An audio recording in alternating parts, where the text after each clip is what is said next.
On va démarrer donc ce webinaire. Merci de votre présence encore une fois. Nous allons donc parler de l'industrie 4.0. Ça va être vraiment notre fil rouge tout au long de ce webinaire.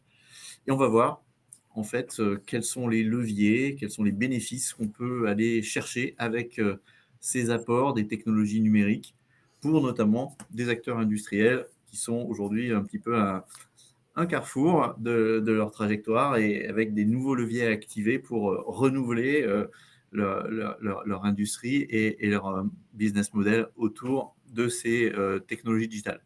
Donc, je suis aujourd'hui accompagné de Frédéric Moine, président donc, du groupe Altaïs. Merci Frédéric. Bonjour. Bonjour à tous. Bonjour à tous. Et donc, pour ma part, Norbert Jamet, je suis responsable marketing produit au sein de Cégide et en charge tout particulièrement de notre ERP. Donc, on est parti pour ce webinaire et qu'est-ce qu'on va partager aujourd'hui? Quel est le programme? On va commencer par bien partager un panorama finalement des PMI françaises que nous avons réalisées au travers d'une étude que nous avons menée avec le partenariat de la société IDC. Et on va voir au travers de ce panorama quels grands enseignements on peut en tirer. Et puis ensuite, on partagera finalement les enjeux qui sont liés à cette digitalisation des entreprises industrielles, enjeux à la fois stratégiques et plus opérationnels.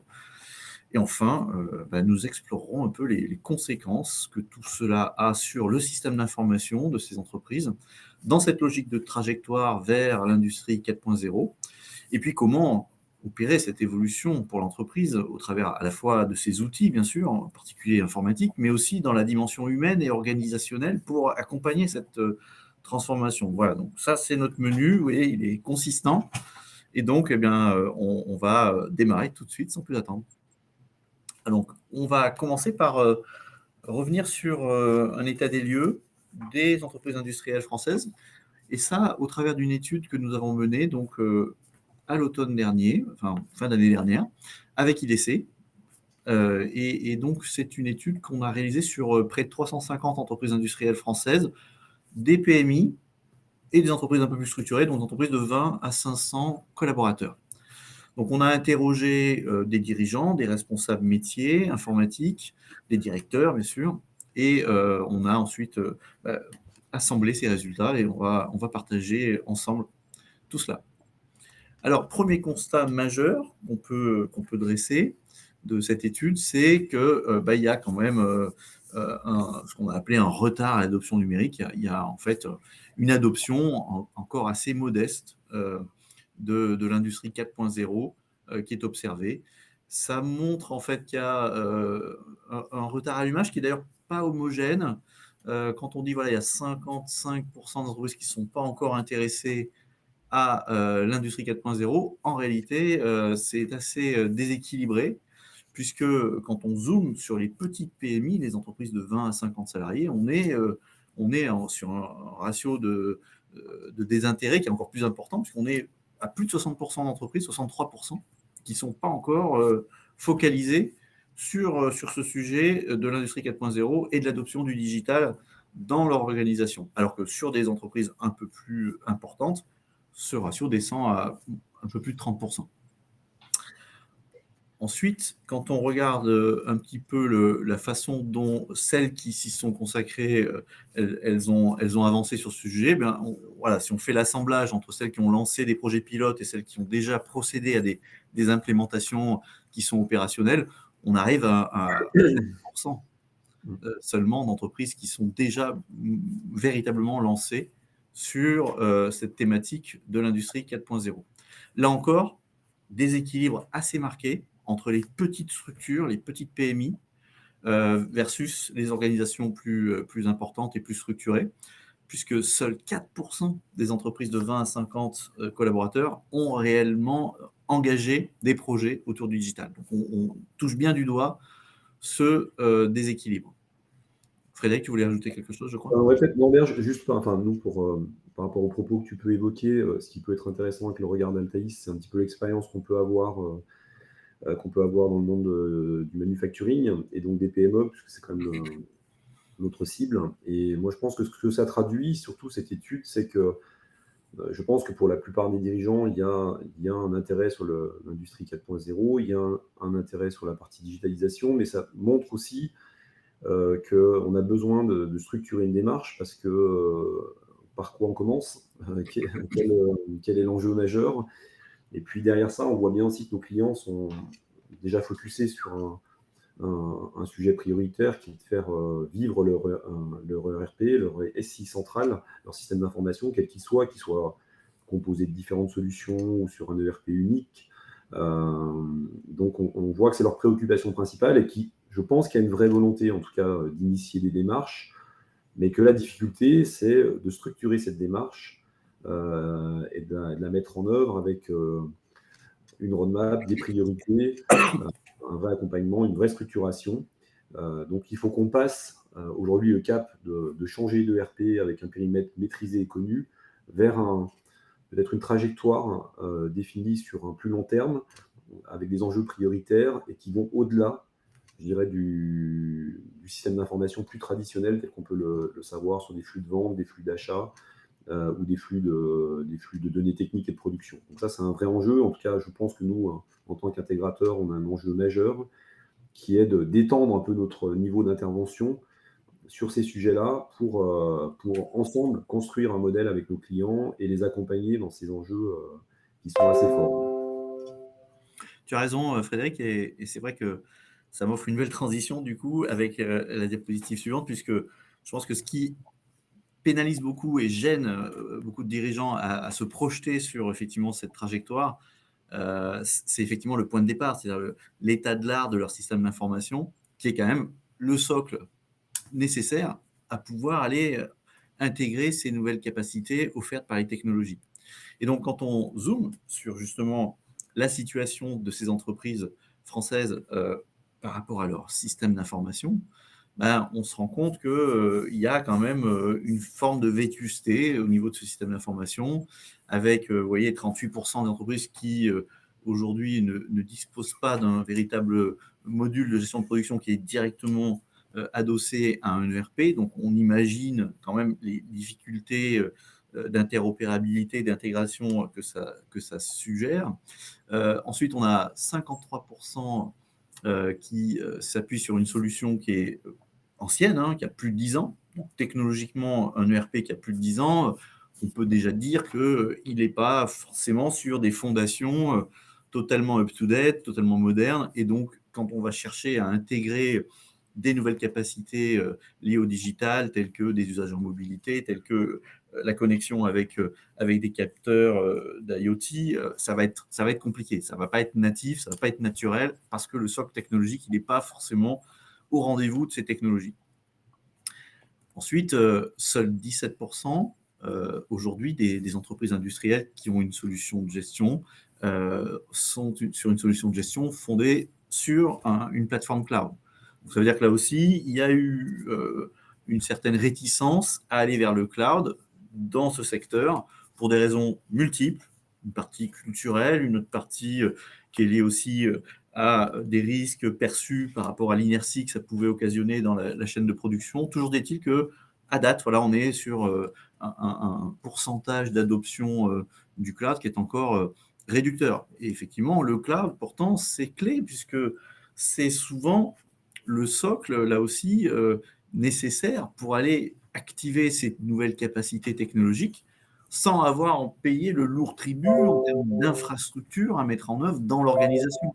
Et les solutions en place, souvent dans les organisations industrielles, sont plutôt des solutions qui ont été bâties sur une architecture et des infrastructures locales. Donc derrière, on emporte le lourd tribut et c'est compliqué à faire bouger. Donc voilà, la trajectoire vers le cloud est intéressante au travers de l'agilité que ça va donner aux organisations avec une solution qui est accessible tout le temps, en toute situation, la fluidité que ça va offrir par rapport à des nouveaux automatismes qu'on peut imaginer, avec une capacité à casser les silos et à éviter les ruptures dans la chaîne opérationnelle, plus d'ouverture aussi avec cette capacité à ouvrir le SI et le RP vers l'écosystème de l'entreprise pour des interactions plus fluides avec les fournisseurs, avec les sous-traitants. c'est aussi plus de capacité à traiter des enjeux de volume conséquents au niveau de la data. On y reviendra sur la data, mais c'est un enjeu fondamental dans cette trajectoire vers l'industrie 4.0. Et encore faut-il avoir les architectures et les infrastructures pour pouvoir la manager, cette data. Et puis, c'est de la sérénité aussi, parce que prendre la responsabilité d'infrastructures et d'architectures techniques de toujours plus complexes, c'est aussi s'exposer à des risques liés à la cybermenace, liés à des pannes, liés à des ruptures qui pourraient être observées au niveau du système d'information. Donc, tout ça fait qu'aujourd'hui, le tableau, il est aussi celui-là d'un système d'information qui, en général, n'est pas forcément hyper up-to-date et qui est déjà un point de cristallisation qui va rendre les choses pas forcément évidentes pour se projeter dans cette trajectoire vers l'industrie 4.0. Mais ça, bon, ça c'est très, si je me permets, Norbert, sur le slide, là, ça reflète parfaitement ce qu'on a pu vivre ces 10 ou 15 dernières années chez nos clients, avec une majorité de clients qui avaient des process relativement bien maîtrisés sur la partie production. Et finalement, un ERP qui devait un petit peu s'adapter, à la fonction de l'entreprise, mais sur un périmètre très, très restreint. Et ça, quelque part, ça correspond, je pense, à des cycles, qui étaient à tous les niveaux, sur les produits manufacturés, donc des produits relativement maîtrisés, un environnement client plutôt maîtrisé également. Donc, on était un petit peu challengé sur certaines fonctions, mais finalement sur un périmètre qui avait assez peu évolué sur les 15 ou 20 dernières années. Et donc, ça a donné lieu à ces 53% qui s'appuient sur la même solution depuis 10 ans, parce que globalement, une fois qu'on avait mis en place les données techniques, les ordres de production, bon, on est un petit peu challengé sur le prix de revient, voire éventuellement un module qualité, on n'avait finalement pas un enjeu majeur, en tout cas au-delà du SI ou de la collecte de données. Et ce que, à mon avis, en tout cas, être aujourd'hui urgent d'acter, c'est que ces cycles qui étaient relativement longs, mais sont en train de se raccourcir pour différentes raisons. Soit les marchés de nos clients sont en train d'évoluer complètement, radicalement, ça peut même être des nouveaux produits, des nouveaux services qui vont émerger, soit le marché sur lequel ils sont est en pleine mutation. Donc il est évident que dans ce contexte économique, dans le contexte économique qu'on vit actuellement, dans l'écosystème de nos clients qu'on vit et qu'on constate actuellement, si on reste sur ces chiffres-là, très clairement, l'industrie française PME, en tout cas, va être en difficulté parce qu'il faudra avoir des solutions plus agiles, moins rigides et qui s'adaptent beaucoup plus facilement que ça n'était le cas auparavant. Donc, ça correspondait, je pense, cette slide, elle correspondait à une économie. Et parfois, la mise en place des ERP, il ne faut quand même pas se mentir, était quand même assez lourde et laborieuse parce que, comme tu l'as dit, avec un ERP monolithique qui souhaitait traiter l'ensemble des process, il est clair qu'aujourd'hui, ça n'est plus possible et qu'on doit avoir un modèle qui est revu en profondeur au-delà de l'ERP, mais en tout cas, l'ERP sera une composante majeure de ce changement. Oui, tout à fait. Alors, on va continuer avec les enjeux autour de la digitalisation des entreprises et comment, finalement, ces entreprises perçoivent ces enjeux, puisqu'on les a interrogés toujours dans le cadre de cette étude. Alors, ce que, finalement, on peut... Ah non, je me suis trompé. Pardon. On va parler des enjeux, avant, et après, on reviendra sur ce que disent les organisations. Vas-y, pardon, excuse-moi, Frédéric, je me suis trompé. Et alors, en fait, je pense que sur la partie, les enjeux stratégiques, voilà, c'est un petit peu ce qu'on disait tout à l'heure, pour rebondir un peu sur ta première slide, Norbert, je pense qu'aujourd'hui, toutes les PME manufacturing sont sensibilisées à l'industrie 4.0 et on définira peut-être plus précisément ce qu'est l'industrie 4.0. Mais moi, on va peut-être étendre un peu le propos sur la digitalisation de façon au sens large. Et la digitalisation, en fait, elle, pour moi, sur la partie humaine, elle va intervenir à différents niveaux. Donc, nous l'enjeu, en tout cas, chez nos clients aujourd'hui, c'est d'aller travailler au-delà du périmètre connu, comme je le disais tout à l'heure, d'aller sur digitaliser des fonctions qui ne le sont pas aujourd'hui. Et dès lors qu'on va digitaliser des fonctions qui ne le sont pas aujourd'hui, on va rentrer au cœur des process de nos clients, on va toucher à la compétence humaine, au capital humain, parce que certaines compétences vont se déplacer. Donc, soit les collaborateurs vont devoir se former, évoluer vers de nouvelles fonctions, soit on voit apparaître de nouvelles fonctions, de nouveaux métiers au sein des entreprises, parce que cet enjeu de digitalisation au cœur des process bouscule l'organisation. Donc ça, c'est l'humain, il est au cœur il est vraiment, en ce sens, l'humain est au cœur des enjeux, parce qu'on ne fera pas évoluer l'organisation des entreprises et des process sans l'humain. Donc ça c'est quelque chose qui me paraît essentiel. Et la finalité de faire évoluer ces process, la finalité de digitaliser certaines fonctions, bah c'est quoi? C'est de replacer l'humain au cœur de la décision en recentrant, en lui apportant en tout cas le maximum d'éléments pour prendre la bonne décision. Parce que peut-être qu'un jour, l'intelligence artificielle permettra de prendre des décisions, mais en tout cas aujourd'hui, dans l'enjeu actuel, notre enjeu, c'est d'apporter les bons éléments pour que l'humain prenne la décision. Ça reste le sujet majeur, et c'est d'aller bien au-delà des simples indicateurs qu'on peut fournir jusqu'à aujourd'hui, parce qu'on va voir que les données sont multiples, que les paramètres sont multiples, et que la décision, elle est pratiquement au quotidien à prendre, et elle est de plus en plus multisource. Donc les algorithmes qui doivent nous apporter la prise de décision la plus juste, la meilleure, elle sera toujours prise par l'humain. Mais notre enjeu, donc l'humain, il est encore sur ce sujet-là. Et puis aujourd'hui, moi, je voudrais revenir aussi sur la partie attente collaborateur, parce qu'on est dans un environnement qui est, enfin on en parle beaucoup, hein, donc on est dans un environnement qui est très chahuté, très bousculé, un rapport au travail qui est en train d'être revu complètement. Et il est difficile, à mon avis, aujourd'hui, de faire abstraction de cet environnement, des attentes collaborateurs et de ce qu'attendent les collaborateurs dans l'ensemble de ces enjeux. Donc, ça permet peut-être de rebondir aussi sur la partie les enjeux sociétaux avec le RSE, parce que finalement, aujourd'hui, quand on dit que les collaborateurs, ils ont des nouvelles attentes, ça va toucher la gouvernance et les organisations, donc le digital au cœur des organisations. Ça va toucher les relations entre les personnes au sein de l'entreprise, mais pas que. Ça va être aussi les relations avec ses clients, avec ses fournisseurs, avec ses partenaires. Ça va aussi être la notion que je peux avoir avec l'environnement. Et là, on verra aussi que l'industrie 4.0, elle est aussi challengée sur la façon de consommer l'énergie, sur la façon de produire et des enjeux qui sont directement liés à l'environnement. Et puis, comme je le disais, toute la partie relationnelle dans l'écosystème, que ce soit clients, fournisseurs et partenaires. Donc là, on a des vrais enjeux. Et finalement, tout ça est complètement lié. Donc c'est ce qui est intéressant, je pense, dans la démarche qu'on va proposer à nos clients. C'est qu'il y a une vraie cohérence sur le sens que je peux donner aux collaborateurs en les recentrant sur des métiers à plus forte valeur. Et puis finalement, en industrialisant un petit peu des tâches répétitives.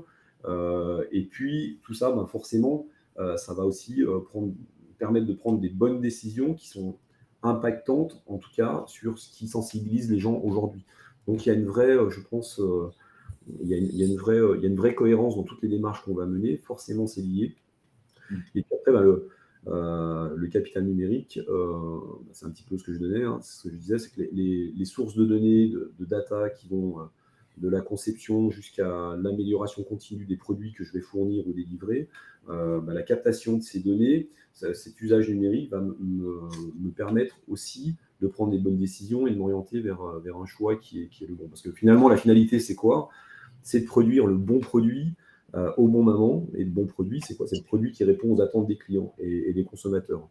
Et la demande des clients et des consommateurs, elle évolue de plus en plus vite. C'est ce qui amène finalement à l'ensemble de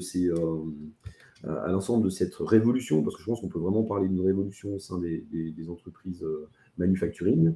Et c'est ce qui fait que les manufacturing aussi qui sont installés depuis de nombreuses années sont aussi challengés par les startups qui partent directement sur un besoin très ciblé.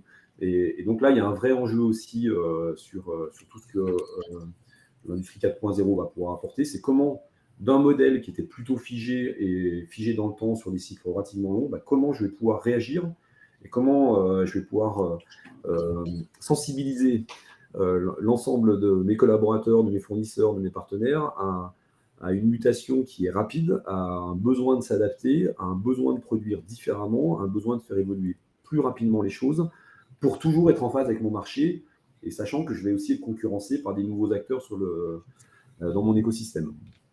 Oui, il y a une profonde remise en cause des modèles établis et c'est une vraie révolution aussi dans la manière d'investir et ça a une répercussion sur le modèle économique des entreprises, dans le sens où effectivement on a une vraie accélération dans le renouvellement des technologies, des standards, qui font qu'on ne peut plus être dans les modèles traditionnels avec des cycles d'investissement qui est imposé quand même une certaine durée d'adoption et de mise en musique, mise en œuvre.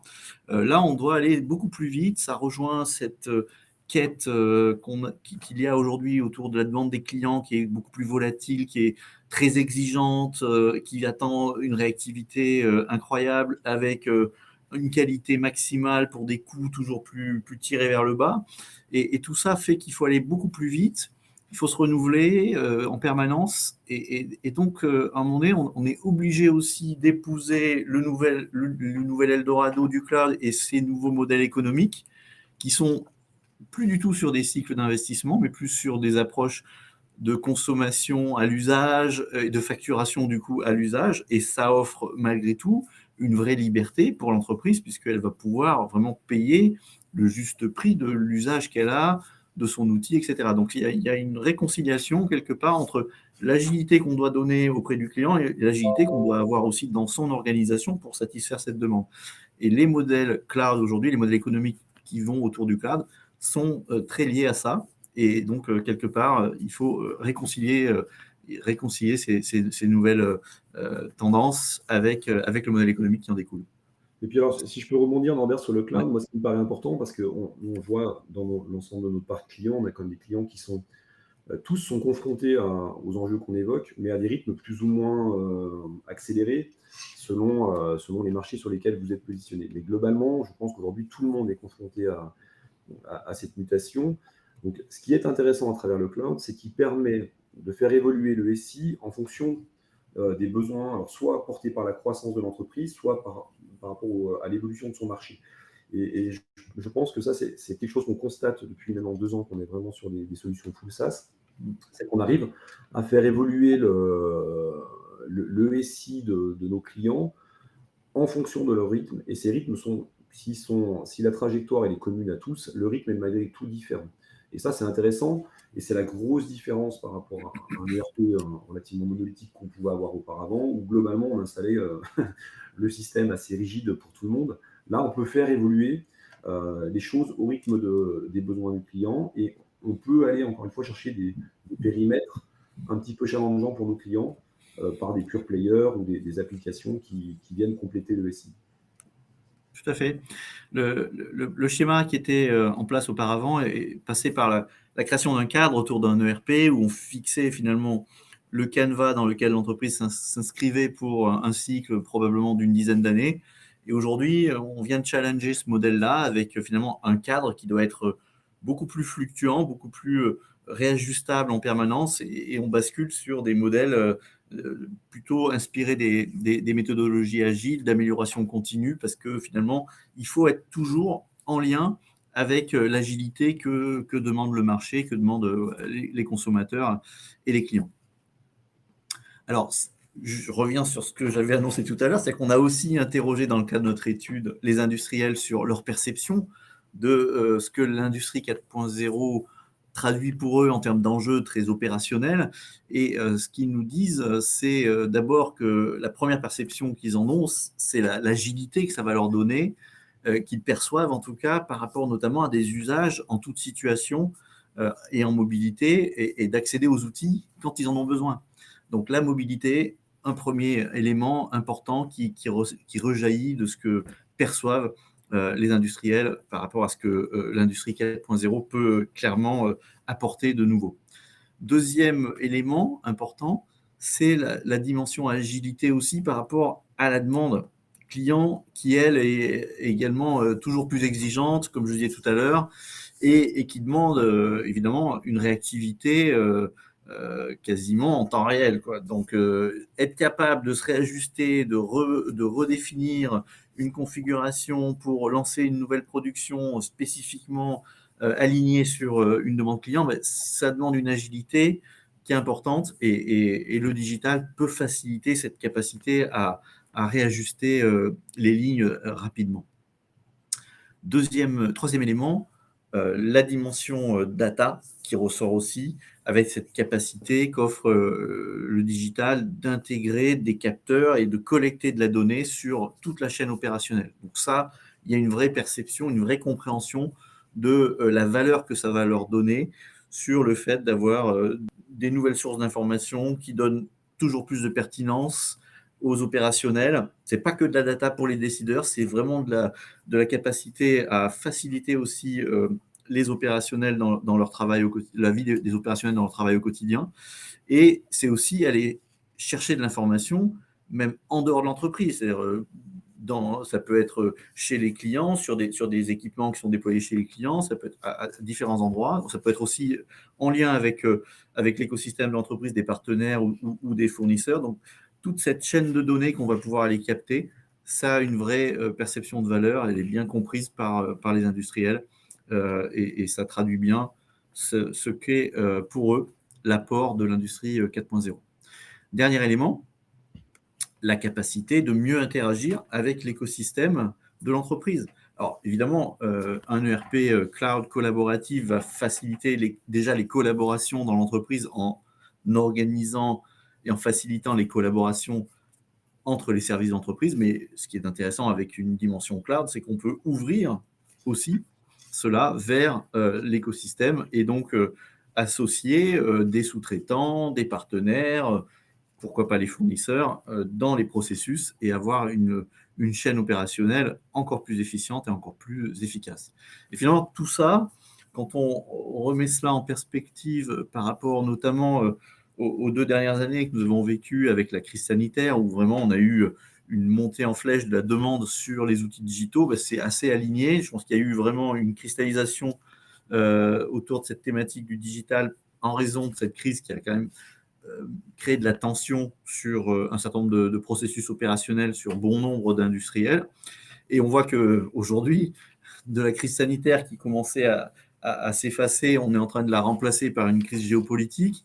Et donc, en définitive, on est dans un monde aujourd'hui où les entreprises ont bien compris qu'il y avait vraiment besoin d'agilité en permanence, être capable de réajuster ses processus, par exemple sur sa chaîne d'approvisionnement logistique, quand on n'est plus capable d'aller s'approvisionner à tel endroit, dans telle région du globe, eh bien, il va falloir très vite trouver des relais de substitution dans d'autres régions qui sont moins exposées à des crises, quelles qu'elles soient. Donc, tout ça, c'est finalement assez cohérent par rapport à ce que vivent les organisations et les industriels aujourd'hui. Frédéric, tu as peut-être un petit complément à ajouter par rapport à ce que tu veux dire. Sur le dernier point, il y avait un exemple que je trouvais plutôt qui illustrait bien le besoin de collaboration avec les partenariats. Tu sais que nous, le siège d'Altaïs est à Annecy, donc pas très loin de la vallée de l'Arve. La vallée de l'Arve, c'est 70% de décolletage autour du moteur thermique. Donc forcément, pour les raisons qu'on peut imaginer, les industriels se trouvent un petit peu bousculés et challengés. Et on voit apparaître une nouvelle forme d'industrie, une sorte d'économie circulaire, où des PME s'associent pour aller sur des nouveaux marchés. Donc, elles associent leurs compétences pour aller sur des nouveaux marchés. On voit, il y a un projet qui est assez ambitieux sur cette vallée de l'Arve autour du vélo électrique. Et on a des PME qui associent leur savoir-faire pour aller produire un nouveau produit, un nouveau manufacturing, un nouveau marché, adresser un nouveau marché. Et ça illustre assez bien le besoin de renforcer les collaborations. Et on voit aussi que sans doute demain, en tout cas dans le monde de la PME, mais c'est vrai aussi sur les grosses structures, parce que je peux prendre le groupe SEB aussi qui se lance dans la fabrication de vélos électriques et qui travaille avec des startups. Donc on voit bien que de toute façon, demain, il va y avoir un nouveau modèle de collaboration, de conception entre les partenaires industriels. Et ça illustre assez bien le besoin de 47% qui, je pense, va être encore grandissant dans les années à venir. Et encore une fois, sur la cohérence du besoin d'innover, d'aller sur des nouveaux marchés, parce que son marché traditionnel, il est chahuté, bousculé, pour différentes raisons. Et là, sur le moteur thermique, c'est parce qu'il y a une nouvelle orientation. Mais ça peut aussi être une concurrence sur un marché bien établi de nouveaux acteurs. Donc, voilà, ça, je trouvais que ce vélo électrique illustrait assez bien ces 47%. Oui, en effet, Frédéric. Alors, on va focaliser un petit peu maintenant sur cette thématique de l'industrie 4.0, puisqu'on l'a beaucoup évoqué, mais je pense que c'est intéressant qu'on aille un peu dans le concret et qu'on aille un peu plus dans le détail, toucher du doigt ce que ça signifie en fait, l'industrie 4.0 pour des industriels. Oui, alors après, non, je pas forcément la prétention d'apporter une précision sur la définition d'industrie 4.0, mais en temps, on s'est posé la question et il nous a semblé intéressant de la décliner sur les 6 piliers qu'on va vous dérouler, qui rejoignent un petit peu les enjeux qu'on a pu décrire précédemment. Déjà, peut-être avant de rentrer plus précisément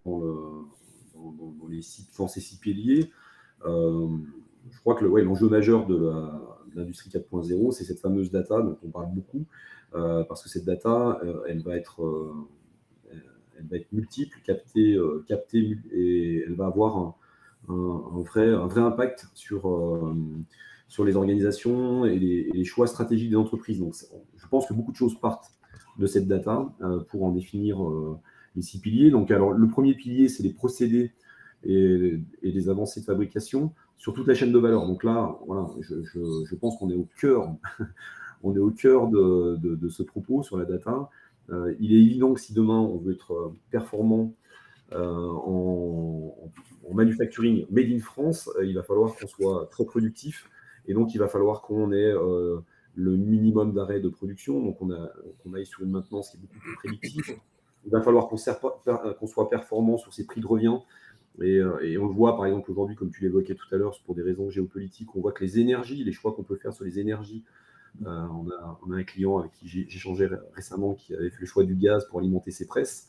Bon, c'est clair qu'aujourd'hui, autant le coût des matières premières est globalisé et général pour l'ensemble des fournisseurs, donc il y a un prix marché qui peut s'ajuster, autant sur l'énergie, selon les choix qu'on peut faire, on peut être mis en difficulté dans son prix de revient. Donc, capter de la donnée pour avoir une meilleure consommation énergétique, et ça va aussi dans le sens de l'environnement, qui va être un sujet qui donne du sens aux collaborateurs. Capter de la donnée pour une maintenance plus prédictive et stopper les chaînes de production, forcément, ça va être au cœur de l'industrie 4.0. Et moi, j'aurais tendance à dire aussi que ça va bien au-delà de la chaîne de production, parce qu'il faut aussi réfléchir à comment je vois évoluer mon service RH pour en voir les tendances au sein de mon entreprise, pour réorienter ma politique RH, comment je veux retravailler mon service financier pour apporter justement des éléments en termes de contrôle de gestion qui sont beaucoup plus réactifs, beaucoup plus dans l'anticipation, parce qu'on voit que quand on produit des vélos et qu'on n'a pas l'habitude de produire des vélos, ou qu'on produit des masques et qu'on n'a pas l'habitude de produire des masques, on ne peut pas se permettre d'attendre 6 mois, 8 mois, 10 mois pour un retour d'expérience, et qu'on doit ajuster les process de production bien en amont. Donc les services financiers, eux aussi, se retrouvent confrontés à des nouveaux enjeux. Donc ça, c'est un sujet qui est majeur.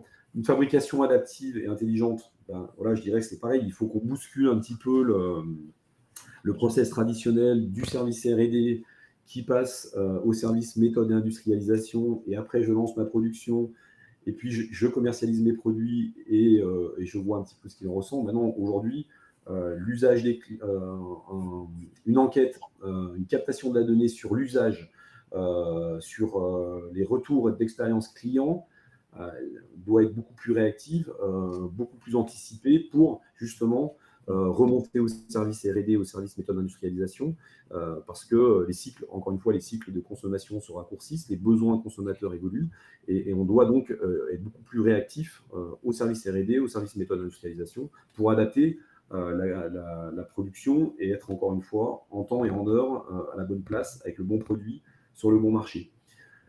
Une usine numérique et économe en ressources, voilà, je crois qu'on revient vraiment sur la place du Made in France qui pourra se faire uniquement si on est compétitif. Donc, l'objectif, ce n'est pas d'avoir une usine zéro ressources humaines et complètement connectée, mais c'est de repositionner l'humain sur sa vraie valeur, et puis de réduire au maximum tout ce qui peut dégrader ma productivité. Ça, je crois que c'est un des enjeux majeurs de l'industrie 4.0. L'économie en ressources, la captation de la donnée, les bonnes décisions pour être le plus productif possible.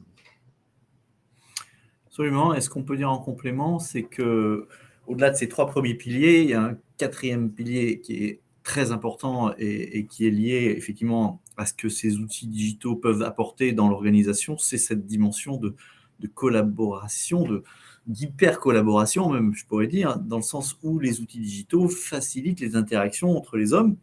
On le voit tous à titre personnel par les usages qu'on a développés depuis déjà un certain nombre d'années maintenant avec nos petits smartphones qu'on a tous dans la poche, qui nous permettent d'être en connexion permanente avec nos pairs ou nos familles.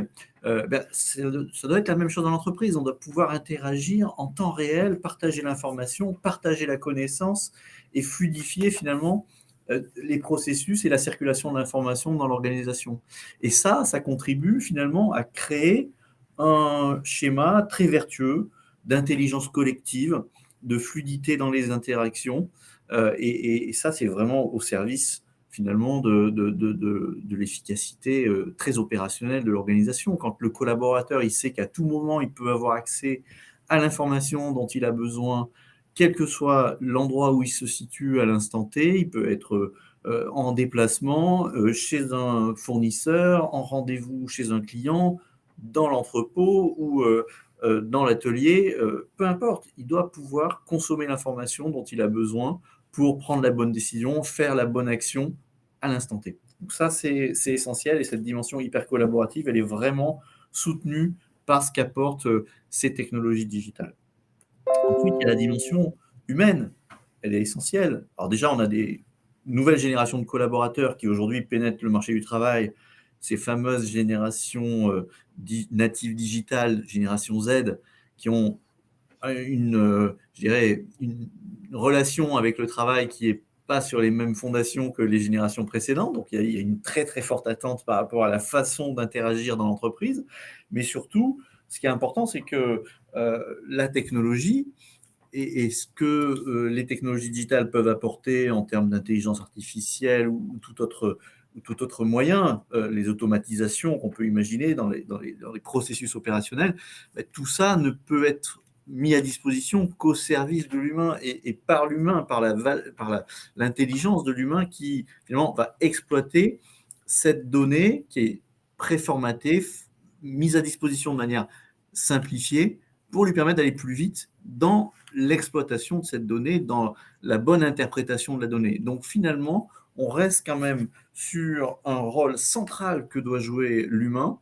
Et ça, c'est important parce qu'il faut gommer les éventuelles phobies qu'on pourrait avoir de se dire on va se faire remplacer par des machines. Non, on est très très loin de ça. Évidemment qu'on va essayer d'automatiser les tâches qui peuvent l'être, mais l'humain va jouer un rôle central dans l'exploitation de ces outils et il garde toute sa place dans le dispositif, ça c'est essentiel. On va pouvoir capitaliser encore plus sur l'intelligence combinée finalement des machines et des hommes, et ça au service d'une meilleure efficacité pour l'entreprise, mais aussi souvent d'une meilleure qualité, d'une plus grande pertinence dans ce qui est fait dans l'organisation, dans l'entreprise. Donc tout ça, ça a aussi un impact sur effectivement peut-être des réajustements dans les montées en compétences, dans le savoir-faire des collaborateurs, puisque peut-être qu'on va déplacer une partie de leur activité sur des tâches à plus forte valeur ajoutée. Et ça, finalement, c'est plutôt quelque chose qui est vertueux par rapport à ces collaborateurs qui devraient trouver sans doute leur compte dans ces nouveaux rôles qu'on va leur proposer. Et il y a également la dimension client-centrique qui est essentielle. Alors, peut-être tu peux développer, Frédéric, mais moi, je pense quand même qu'il y a un phénomène de fond auquel sont exposés les industriels, qui est quand même sur la relation client et le fait qu'elle devient essentielle dans l'organisation et dans la finalité de tout ce que fait l'organisation, avec évidemment aujourd'hui un niveau d'exigence des clients qui ne fait que croître et qui expose des besoins toujours plus élevés en termes de réactivité, d'adaptabilité, de personnalisation du produit. Donc tout ça, c'est très impactant pour l'organisation. Oui, c'est un petit peu où est-ce qu'on définissait tout à l'heure, c'est l'usage du client. l'évolution de l'usage du client aussi, parce que on voit que ça, on voit que ça évolue très vite pour différentes raisons, qui doit guider en fait, sa stratégie R&D. Et donc là, il y a une vraie évolution, parce qu'aujourd'hui, on est plus à même de remonter l'expérience utilisateur pour faire évoluer les produits, ce qui n'était pas le cas jusqu'à aujourd'hui. Donc là, il y a un vrai enjeu, parce que c'est ma production, ma R&D est poussée et drivée, en tout cas, par le retour d'expérience et l'usage de mes clients. Donc, ça bouscule un petit peu les process aussi en interne et la façon de concevoir les produits. Alors, on vient de le voir, il y a quand même des enjeux très importants et très conséquents autour de cette adoption du numérique et de cette donc, trajectoire vers l'industrie 4.0. Et ce qu'il y a de certain, c'est qu'aujourd'hui, le système d'information de l'entreprise, il est au centre du sujet, puisque c'est quand même le socle nécessaire sur lequel on va s'appuyer pour intégrer ces nouvelles technologies et les nouvelles capacités qui vont avec. Et quand on parle du SI, bah évidemment, on va parler de l'ERP, qui est quand même au centre du débat. Et l'ERP, aujourd'hui, nous, en tant qu'éditeurs, on a un peu de recul vis-à-vis de cette thématique. Et ce qu'on peut dire aujourd'hui, puisque ça fait quand même à peu près une trentaine d'années maintenant que les ERP ont fait leur place sur le marché des logiciels de gestion, et on est déjà en train de progressivement évoluer vers une troisième génération d'ERP. Alors, les tout premiers ERP étaient très monolithes, très intégrés, et c'était d'ailleurs la finalité recherchée. La genèse des ERP, c'était de rassembler toutes les briques fonctionnelles qui étaient disséminées dans l'entreprise avec une application A qui fait une partie du process, une application B qui en fait une autre, etc., de tout rassembler dans un outil unifié de manière à gommer les silos fonctionnels, les silos techniques qu'il pouvait avoir dans l'organisation et d'offrir cette capacité d'organiser les processus de l'entreprise, de les structurer, d'unifier la donnée aussi, parce que souvent on avait des redondances d'informations, des ressaisies et parfois des divergences de points de vue en fonction pour regarder la donnée à travers le prisme de l'outil A ou à travers le prisme de l'outil B. Donc ça, c'était gommé par l'arrivée de l'ERP. Problème, les premières générations de l'ERP ont amené aussi une forme de rigidité qui était quand même pas toujours hyper vertueuse. Donc on a vu une seconde génération de ERP depuis une quinzaine d'années qu'on a appelé les ERP modulaires, où on a pu quand même commencer à voir émerger des solutions un peu plus flexibles qui permettaient d'activer le module A, le module B, le module C ou pas selon les besoins de l'entreprise, mais avec un certain nombre de limites encore. Et donc là, on arrive sur la troisième génération, ce qu'on appelle l'ERP composable, qui lui, bien déjà repose naturellement sur une plateforme cloud et permet en fait d'ouvrir énormément l'ERP à un écosystème d'applications périphériques ou de services ou de bases de données qui vont permettre d'enrichir finalement cet ERP et de lui donner encore plus de valeur. Donc c'est bien là où nous en sommes aujourd'hui dans l'histoire des ERP. Et plus concrètement, si on zoome sur ce marqueur finalement de différenciation qu'on peut faire entre les ERP modulaires, qui était notre seconde génération d'ERP qu'on observe depuis déjà une quinzaine d'années sur le marché, et cette ERP composable, la différence, elle est, je vais essayer de la résumer en quelques mots. Avec le RP modulaire, finalement, c'est le petit schéma qu'on a sur la partie gauche. On a un socle de gestion, le référentiel de l'ERP qui est unifié, ça c'est quand même la valeur de l'ERP, et on a un certain nombre de modules fonctionnels qu'on va pouvoir activer en fonction des besoins de l'organisation. Donc tous les modules n'ont pas vocation à être tous activés si l'entreprise n'a pas besoin de tel ou tel fonctionnel.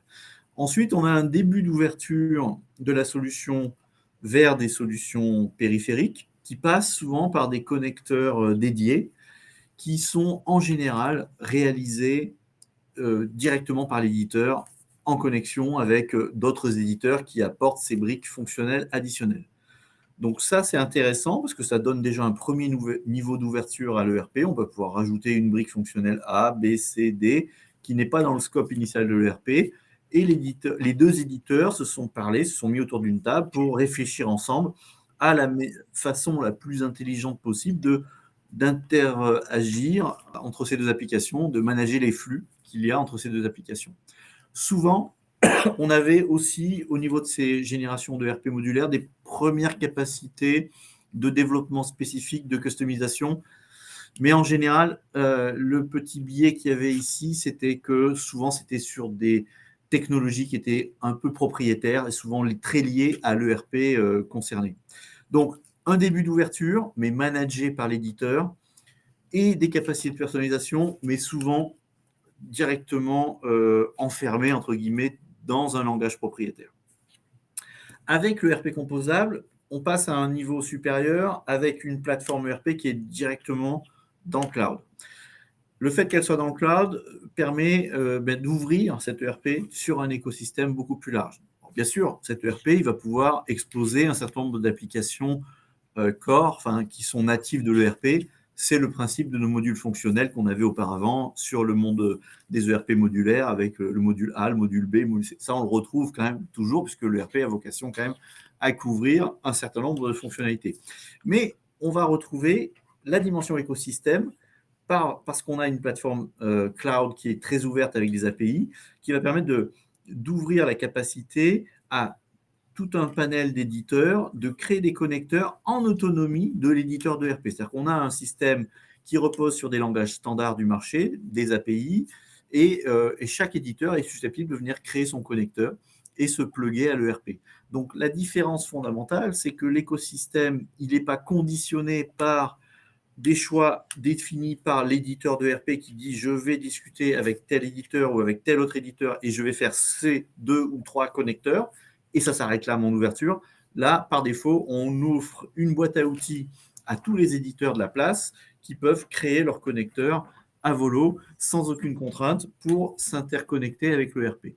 Et de la même façon, quand on déploie l'ERP composable dans une organisation, elle a peut-être elle-même des applicatifs métiers, par exemple, qui lui sont spécifiques et qu'elle ne souhaite surtout pas challenger, qu'elle ne veut pas remplacer parce que ce sont des briques métiers qui sont extrêmement pertinentes par rapport à son secteur, par rapport à son besoin métier.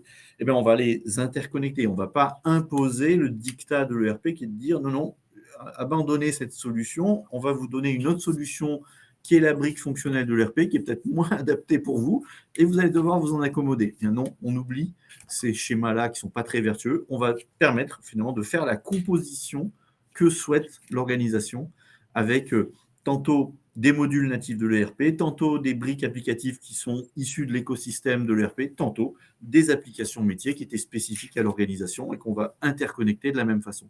Donc voilà la nuance, elle est quand même assez significative et ça offre évidemment de nouvelles perspectives quant à la capacité de faire un ERP pratiquement sur mesure pour chaque organisation. Alors tout ça, ça nous amène finalement à la promesse de cet ERP composable. Et évidemment, quand on remet en perspective qu'à fin 2019, on avait quand même une large majorité d'entreprises industrielles qui n'avaient pas du tout commencé à adopter les technologies digitales, on se dit, tiens, là, il y a peut-être, sans aucun doute, un levier intéressant pour aller chercher déjà de l'efficacité très opérationnelle, dans le sens où on reste quand même sur une logique d'ERP, bien qu'il soit composable, qui a vocation à piloter l'intégralité des opérations de l'entreprise. Donc, tous ces processus opérationnels dans tous les écosystèmes internes à l'entreprise, que ce soit sa dimension très industrielle, production, où on va opérer les processus de fabrication et de production, mais aussi les processus de vente commerciaux, mais aussi les processus financiers. Donc, on va vraiment pouvoir faire une chaîne globale, complète, qui embrasse finalement toutes les opérations de l'entreprise. Donc, ça, c'est vraiment de l'efficacité avec une solution cloud qui sous-entend évidemment de la haute disponibilité et de l'accessibilité en toute situation sur l'ensemble de ces processus dès lors qu'on en a besoin. Deuxième volet, c'est l'agilité qu'on va pouvoir y retrouver, notamment par la dimension collaborative, voire hyper collaborative qu'on a déjà évoquée, où on va vraiment pouvoir capitaliser sur ce que le cloud délivre en termes d'expérience utilisateur et en termes de facilité d'interaction. On va vraiment permettre à chaque collaborateur de pouvoir interagir avec l'outil sans contrainte et en fonction de son métier, de ses besoins en toute situation. C'est aussi un moyen, au niveau de l'agilité, de pouvoir s'appuyer sur un socle qui est extrêmement paramétrable, flexible et réajustable en permanence. Donc, quand on a un marché qui est très changeant, où parfois il faut expérimenter des nouvelles façons de développer les affaires, des nouveaux modèles économiques à proposer aux clients, on est quand même dans une ère où il y a une forte demande en termes de servicisation des offres, où il faut développer des nouveaux services autour des produits que l'on produit, que l'on propose aux clients. Eh bien, être capable de délivrer ces services, ça veut dire aussi avoir un système d'information qui supporte cette volonté et cette orientation qu'on veut donner au business. Donc là encore, l'agilité, elle est au rendez-vous avec une solution cloud qui permet un réajustement, quand on en a besoin, des modèles de facturation ou des processus qu'on va mettre en œuvre. Et enfin, troisième pilier et troisième volet important, c'est la dimension de connectivité, d'hyperconnectivité. Donc déjà, c'est d'une connectivité par rapport au monde et à l'environnement dans lequel on évolue, où on voit bien qu'il y a beaucoup de choses qui sont bouleversées, qui sont challengées par des nouveaux entrants, des nouveaux arrivants, des nouveaux concepts qui viennent complètement redistribuer la donne sur la façon de réaliser tel ou tel processus. Eh bien, pouvoir accéder à ces innovations quand on en a besoin, c'est quand même important, sans être obligé de dire, oulala, il faut que je remette complètement à plat mon ERP, il va falloir que je repense mon architecture, quelles sont les nouvelles acquisitions de machines qu'il va falloir que je fasse pour pouvoir toucher du doigt cette innovation qui semble indispensable pour mon métier demain. Eh bien là, tout ça, c'est des questions qu'on n'a plus à se poser. On est dans un modèle où on active à la demande les choses dont on a besoin à l'instant T, donc y compris des nouvelles innovations qu'on veut demain pouvoir connecter à l'ERP, ça devient possible, ça devient facile. Donc on va pouvoir vraiment facilement pouvoir activer ces nouvelles capacités, ces nouvelles innovations, et surtout, on est connecté en permanence à son business, à son outil, quand on en a besoin, dans le taxi, chez le client, en rendez-vous chez un sous-traitant ou chez un fournisseur. À tout moment, on est connecté. Et ça, c'est quand même un vrai confort et un vrai gain de temps opérationnel. Alors, ça a aussi des conséquences sur la manière d'engager la trajectoire de l'entreprise sur ces nouvelles technologies. Et je crois que dans l'accompagnement, il y a des nouvelles attentes, me semble-t-il, Frédéric. Oui, alors tout ce que tu viens d'évoquer aujourd'hui, ça bouleverse profondément le métier des intégrateurs. Moi, j'ai presque envie de dire qu'on passe d'une fonction de revendeur, même si c'est un peu restrictif, à celui de partenaire stratégique pour nos clients. Parce que, comme tu l'as évoqué, l'évolution des ERP, elle a eu quelles conséquences? Nous, on a travaillé essentiellement avec vous en tant qu'éditeur, et quand on travaillait sur vos ERP, globalement, les couches fonctionnelles étaient à 90%, on va dire, dans l'environnement Cegid. Aujourd'hui, tout ce que tu as évoqué précédemment, c'est un changement plutôt radical, parce que c'est tout outil connectable. Bien sûr, il va répondre aux process principaux qui sont les flux de vente, les flux d'achat, les données techniques, la partie ordre de production et suivi de production. Mais ça, je serais tenté de dire aujourd'hui, c'est le minimum requis pour exister encore sur le marché. Et bon, bien sûr, jusqu'à aujourd'hui, on a été très challengé sur la fonction même, sur la fonction qui était basée trop souvent, à mon sens, trop souvent basée sur le passé ou sur le présent, mais avec trop peu de projection par rapport à l'environnement qu'on a très, très longuement développé aujourd'hui, par rapport à l'environnement dans lequel on évolue. Donc, aujourd'hui, un partenaire comme Altaïs doit capitaliser son savoir-faire initial, qui est la mise en place de l'ERP. Ça, c'est quand même le socle, c'est le fondement. Mais il doit aussi accompagner son client dans une projection à court et moyen terme, dans la définition de ses priorités et dans l'anticipation surtout. Parce que aujourd'hui, on n'est plus là pour qu'un client nous appelle en disant tiens, je veux déployer un module qualité, je veux déployer un planning. Non, ça ne peut plus fonctionner comme ça. Tous ces sujets-là doivent s'inscrire dans une trajectoire qui doit être définie et anticipée. C'est d'autant plus vrai que ces évolutions qu'on va partager avec notre client, elles vont avoir une résonance très forte sur l'organisation et les process, et donc sur l'organisation humaine, les compétences humaines ou le recentrage de certaines compétences. Donc tout ça, c'est majeur au sein de l'entreprise. Tout ça, ça doit s'anticiper, ça doit s'organiser. Et nous, on doit être au-delà de la simple solution technique. On doit être là pour accompagner notre client dans la structuration et dans l'organisation. Et il y a certains produits, certaines applications partenaires que nous, on va déployer parce qu'on les considère comme essentiels dans l'industrie. Je pense à la planification, je pense à la qualité, je pense au lien avec la CAO. Ça, c'est des sujets qui paraissent majeurs pour justement être efficient et gagner en productivité. Et puis, je pense qu'on va aussi, tout comme dans l'industrie, il y a des partenariats qui se créent entre différentes compétences. Où avant, on était sur des mondes partenaires fermés qui ne voulaient pas collaborer avec les autres. Tout ça, c'est fini. On va aussi devoir, nous, collaborer avec d'autres partenaires qui ont des vrais savoir-faire, des vraies expériences et qui s'inscrivent parfaitement dans la trajectoire qu'on va définir avec nos clients. Donc, c'est une mutation plutôt profonde, plutôt majeure. Et moi, j'ai envie de dire, en tout cas, le message que je passe en interne, c'est que nous, aujourd'hui, on doit être jugé sur notre vrai challenge, il est sur le post-déploiement. Mettre en place un ERP, déployer un ERP, on sait faire. Ça fait 20 ans qu'on le fait. On peut toujours s'améliorer, on peut toujours travailler nos process, et on le fait d'ailleurs, pour être plus performant dans nos suivis de projets. Mais notre vrai enjeu, il est d'accompagner nos clients dans leur trajectoire, dans les choix à faire. Et certains vont être natifs parce que leur écosystème l'impose. On voit qu'on a certains clients aujourd'hui qui font du e-commerce alors qu'il y a 5 ans, c'était complètement inimaginable. Donc, comment on les accompagne dans cette nouveau canal de commercialisation? On a des nouvelles demandes qui viennent de nos clients, mais on a surtout, nous, des choses à proposer à nos clients. On a surtout des choses à éveiller chez nos clients pour que eux, justement, dans cette industrie 4.0, ils puissent être plus performants, plus productifs. C'est, à mon avis, l'enjeu majeur qu'on a très largement commencé chez Altaïs depuis maintenant plus de 2 ans, où on fait évoluer nos offres, on fait évoluer certaines fonctions aussi au sein de l'entreprise, parce que finalement, ce qu'on est en train de raconter à nos clients, c'est exactement ce que nous, on vit en interne.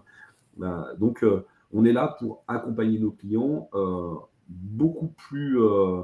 de façon beaucoup plus proactive que ça n'était auparavant, où finalement, trop souvent avant, le simple contact était un problème de questionnement sur la maintenance, de questionnement sur une utilisation. Non, aujourd'hui, il y a un retour qui doit se faire de façon animée sur des sujets qui sont anticipés, et puis sur d'autres où on va venir en tant que conseil, éveil, sur des choses qui paraissent pertinentes pour que nos clients soient plus productifs et puis puissent être encore performants dans le monde de demain, tout simplement, quoi. Donc, un accompagnement, une relation client qui est beaucoup plus animée que subie, une relation client qui a beaucoup plus de contenu que la simple mise en place de l'ERP, mais qui va bien au-delà.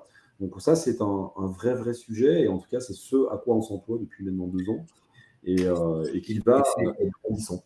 Et c'est très, très aligné finalement avec ce que nous disent les responsables des PMI que nous avons interrogés, les responsables métiers.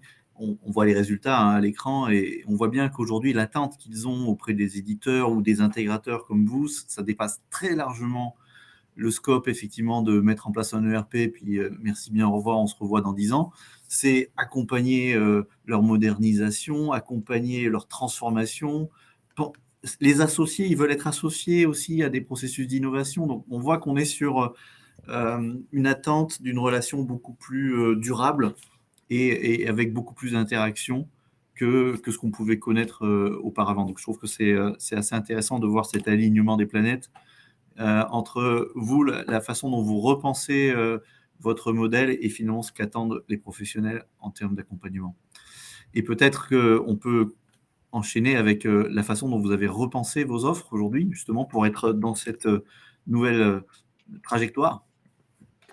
Oui, alors là, dans la slide que tu présentes, ça illustre, ça illustre un petit peu les propos que je pouvais avoir auparavant. Donc, déjà, on a retravaillé un petit peu notre offre de déploiement parce que ces nouvelles solutions de ERP, elles ont leurs particularités. Donc, elles sont en mode SaaS. Donc, le mode SaaS, c'est assez différent des options on-premise. Et donc, on a des compétences nouvelles aussi qui arrivent chez nos clients. Donc, on a voulu avoir des niveaux différents d'accompagnement qui correspondent en tout cas mieux à ce qui nous paraît être l'environnement de nos clients et les collaborateurs de nos clients. Et puis, Et puis, un certain nombre de sujets, qui sont sur le post-déploiement, comme je le disais.